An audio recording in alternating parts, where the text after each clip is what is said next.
Cumprimento a amada igreja com a santa e gloriosa paz do Senhor, amém? Amém. Louvado seja Deus. Poder sentar, irmãos.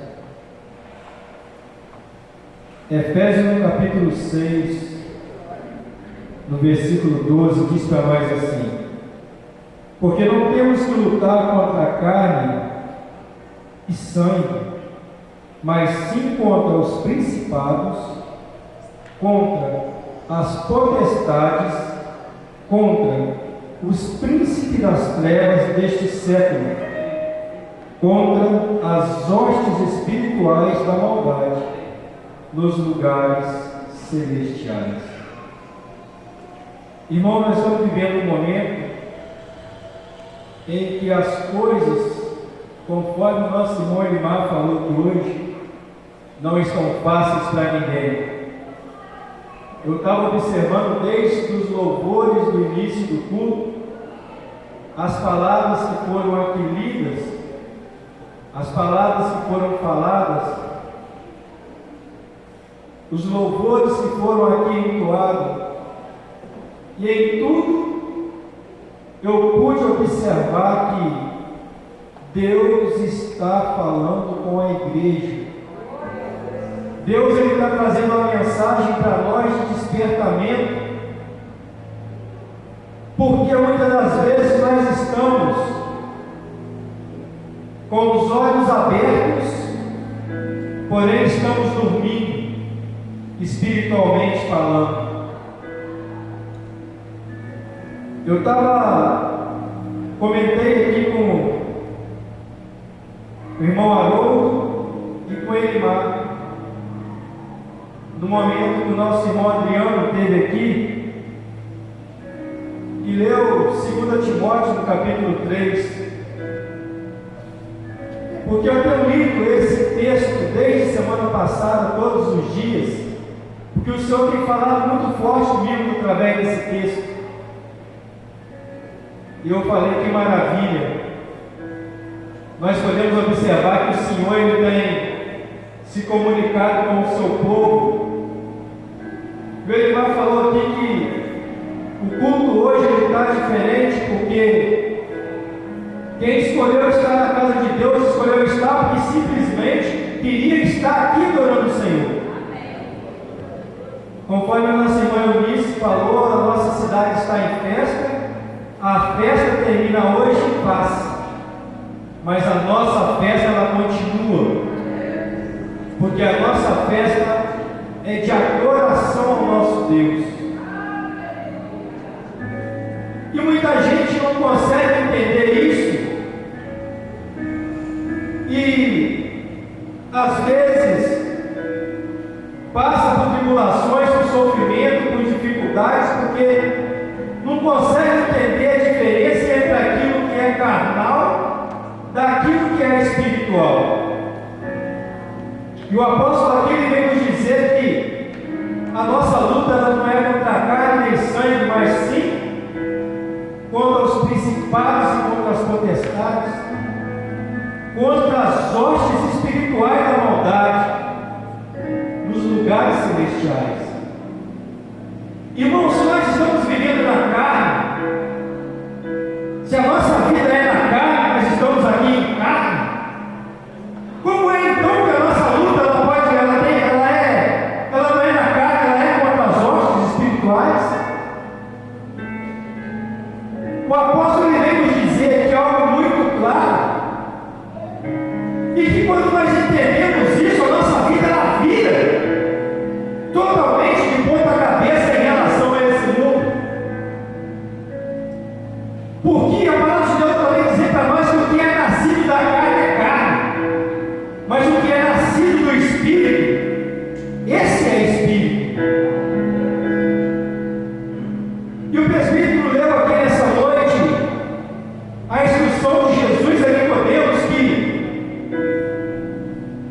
é necessário a gente nascer de novo, mas Nicodemos, sendo doutor da lei, não entendia, e ele perguntou como é possível o homem nascer de novo, e Jesus explica para ele: é necessário nascer da água e do Espírito. Da água no batismo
Porque quando nós perdemos isso, quando nós deixamos de olhar espiritualmente, quando nós começamos a olhar com os olhos da carne, nós começamos a agir como humanos. E a palavra de Deus, ela fala para nós que o Espírito, esse sim está pronto, mas que a nossa carne ela é fraca. E quando nós agimos segundo a nossa carne, com certeza nós falhamos. Nós falhamos porque nós não conseguimos perdoar. O que mais destrói a crente, às vezes não é nem o fato do crente pecar, mas é o fato do crente não saber perdoar quem lhe ofendeu. É onde nós mais vemos pessoas com a vida destruída. É onde nós mais vemos pessoas fracassadas. Não é porque ela pecou, mas é porque ela não sabe perdoar. Ela não conseguiu perdoar. Jesus, ele deixou bem claro para nós, na oração do Pai Nosso, que se nós não perdoarmos, também não seremos perdoados. E isso, irmão, faz toda a diferença na nossa vida.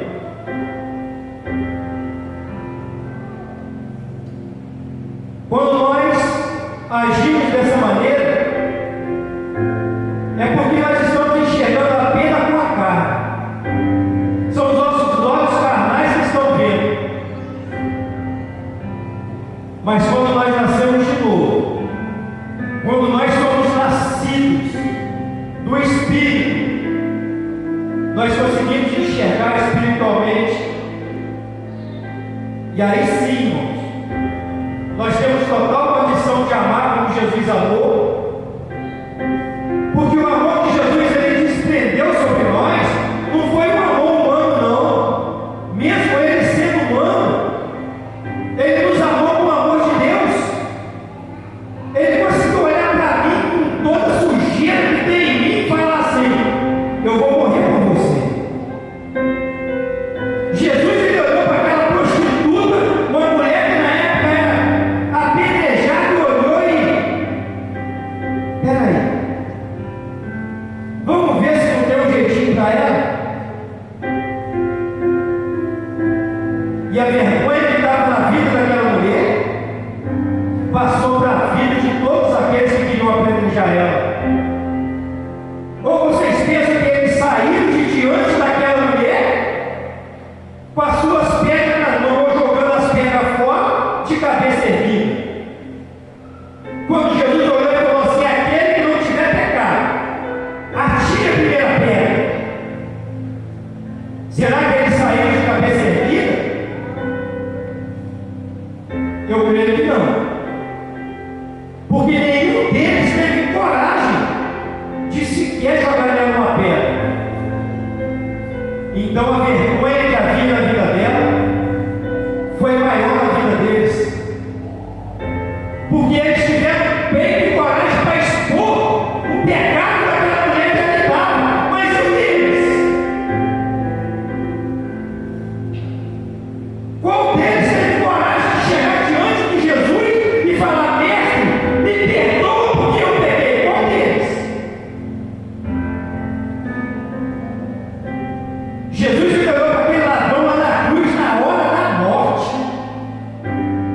Aquele homem que já tinha feito tudo de errado na vida. E que olha para o seu companheiro e fala: olha, nós estamos aqui porque nós merecemos. Mas esse aí, esse homem mal nenhum, nada ele fez. Mestre, lembra de mim quando entraste no teu reino? Foi a única palavra que esse homem falou para Jesus. Na mesma hora, Jesus perdoou ele. E é disso que eu estou falando.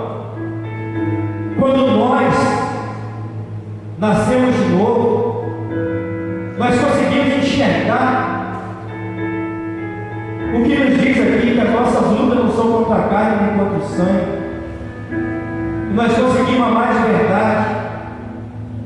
E quando isso acontece na nossa vida, tudo muda.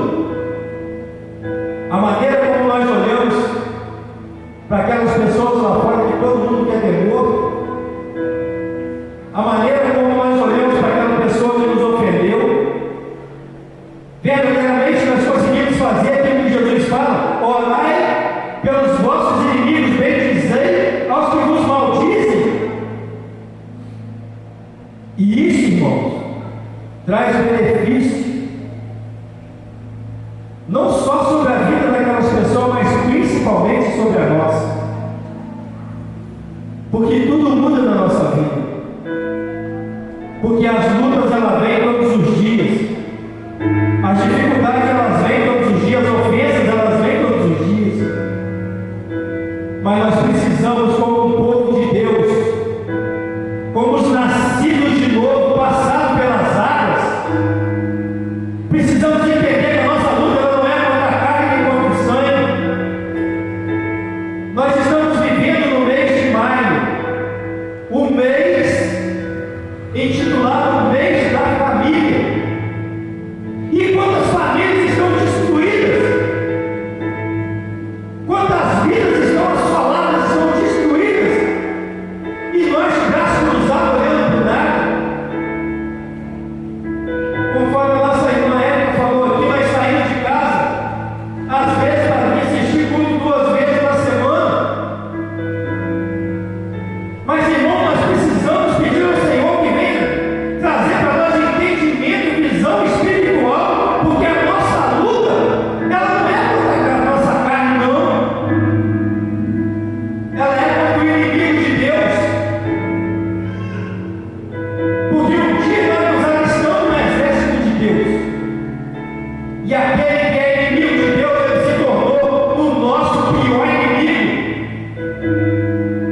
Só que eu tenho ainda mais uma coisa para dizer nessa noite: que esse inimigo tão algoz, tão feroz, que fica ao nosso derredor como um leão buscando a quem ele possa atacar, porque é assim que a Bíblia diz, ele não tem desejo de ser o nosso inimigo.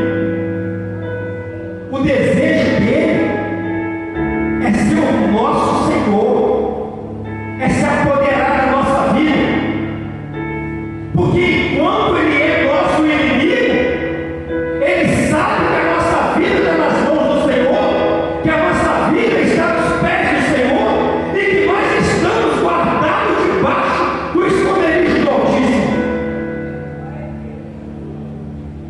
Mas o dia que a gente se afasta dessa presença gloriosa, o dia que a gente deixa de olhar para o Senhor, aí ele se adona de nós, e aí ele sabe que não precisa mais se preocupar, porque ele sabe que a nossa vida é dele, que a nossa vida já está nas mãos dele, e que ele faz aquilo que ele quer, não precisa mais se preocupar, porque ele passa de inimigo a Senhor. Então eu tenho algo para dizer para você nessa noite. Abre seus olhos espirituais. Peça ao Senhor para te fortalecer, para que você possa ver que a sua luta ela não é contra quem tem te afrontado, não. Que você não precisa ficar preocupado com quem aponta o dedo para você, não. Mas se você deve olhar para a cruz, porque aqueles que te apontam vão sair diante de você da mesma maneira que aqueles homens saíram um dia de diante daquela mulher, cabisbaixos e envergonhados. Porque quando chegar aqui a manifestação de 2 Timóteo 3 que foi lida aqui nessa noite, Deus vai fazer mais uma vez o povo entender aquilo que está escrito lá em Malaquias, a diferença entre o justo e o ímpio, entre o que serve a Deus e ao que não serve. Que Deus te abençoe nessa noite. Que o Espírito Santo de Deus ele possa fazer morada em cada coração aqui neste lugar. Que nós possamos viver dia após dia, mês após mês e ano após ano, na presença do Senhor, conforme a nossa irmã Mariane pediu ao Senhor nessa noite. Que ela quer completar dias, meses e anos de vida, mas na presença do Senhor. Que esse seja o desejo de cada um de nós. Mas para isso, irmãos, precisamos entender e enxergar que a nossa luta ela não é carnal, mas sim espiritual. E que a única maneira que nós temos de vencer são com as armas espirituais. Fuzil não resolve, faca não resolve, pistola não resolve, nada humano resolve, mas o seu joelho dobrado todos os dias, a leitura da palavra de Deus, o jejum e a oração, isso sim é que vai nos dar vitória. Que Deus te abençoe nessa noite e que o Espírito Santo de Deus possa falar melhor em cada coração.